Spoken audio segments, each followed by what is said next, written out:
KSL's been looking into the link between police shootings and domestic violence. Yeah, our team spoke with a retired police chief who has analyzed the connection here and the message that he hopes officers will take away.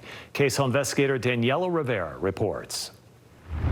When responding to emergency calls, police face the unknown. They never know when they're going to come up against something like what happened in Tremont. But when officers take gunfire, there's often a connection to a suspect's past. Had a history of some sort of extreme intimate partner violence and most often strangulation. Craig Kingsbury began investigating that link 20 years ago after an attack on one of his own officers. He did survive the shooting, but eventually had to medically retire as a result. Kingsbury and a research team looked at 10 suspects, finding 80% had prior domestic violence history and 30% had attempted to strangle a partner. So it doesn't surprise him that Utah prosecutors say long before Ryan Bate allegedly shot at officers, he reportedly grabbed a woman by her throat and threw her on a couch. It truly is the ultimate power and control move that an abuser can do on their partner. En route with one officer,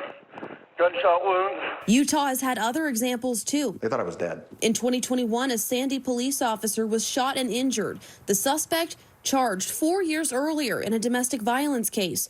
A woman reported he choked her for 45 seconds to a minute, and she thought she was going to pass out and die.